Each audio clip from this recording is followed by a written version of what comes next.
আসসালামু আলাইকুম। যারা অনার্স ভর্তির দ্বিতীয় রিলিজ স্লিপে আবেদন করতে চাচ্ছেন তাদের জন্য আজকের এই ভিডিওটি।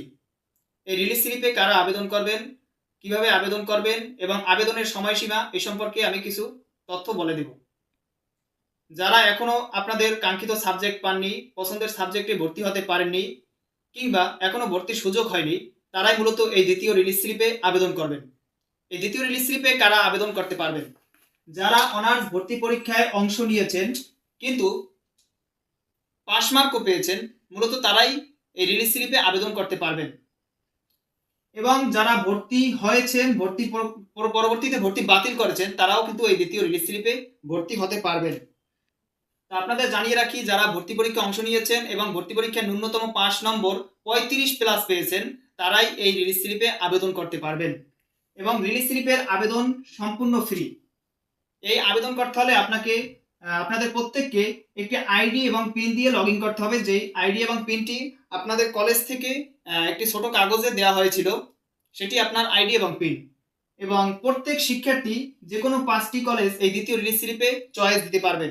এবং আসন খালি থাকা সাপেক্ষে প্রতিটি সরকারি এবং বেসরকারি মোট 5টি কলেজের আসন খালি থাকা সাপেক্ষে যে কয়টি সাবজেক্ট ইচ্ছে আপনি চয়েস দিতে পারবেন।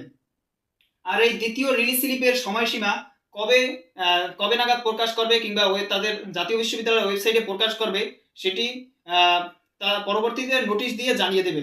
আমরা ইতিমধ্যে জানি প্রথম রিলিজ স্লিপের কার্যক্রম শেষ হয়েছে 3 আগস্ট।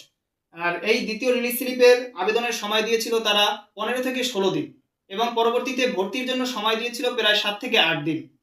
তাই আপনারা যারা দ্বিতীয় রিলিজ স্লিপে আবেদন করবেন তারা অবশ্যই চিন্তায় রাখবেন যে আগামী 1 সপ্তাহের মধ্যেই মূলত এটি প্রকাশ করবে। দ্বিতীয় রিলিজ স্লিপের সকল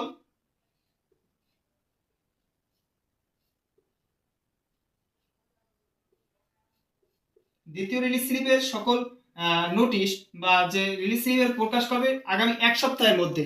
আর এই রিলিজ স্লিপে যারা আবেদন করবেন অবশ্যই আপনাদের আইডি এবং পিন নাম্বারটি সংগ্রহ করে রাখবেন আগে থেকেই। রিলিজ স্লিপের নোটিশ ছাড়ার সাথে সাথে তাদের ওয়েবসাইটে প্রকাশের সাথে সাথেই আপনারা আবেদন করবেন না, অন্ততপক্ষে 2-4 দিন সময় হাতে নেবেন। কারণ এই 2-4 দিনে দেখা যায় অনেকগুলো সিট বৃদ্ধি পেতে পারে। আপনারা আপনাদের মার্কস এবং ভর্তি পরীক্ষার স্কোর অনুযায়ী, আপনাদের জিপিএ অনুযায়ী আপনারা কলেজ চয়েস দেওয়ার চেষ্টা করবেন। মূলত প্রত্যেক শিক্ষার্থী তাদের মার্কস অনুযায়ী যদি কলেজ চয়েস দেন এবং প্রত্যেকেই একটি করে সিট নিশ্চিত করতে পারবেন। যেহেতু প্রথম রিলিজ স্লিপে আমরা লক্ষ্য করেছি প্রতিটি জেলায় প্রায় হাজার হাজার শিক্ষার্থী ভর্তির সুযোগ পেয়েছেন এবং অনেকেই সাবজেক্ট পেয়েছেন কিন্তু প্রথম রিলিজ স্লিপে ভর্তি হননি।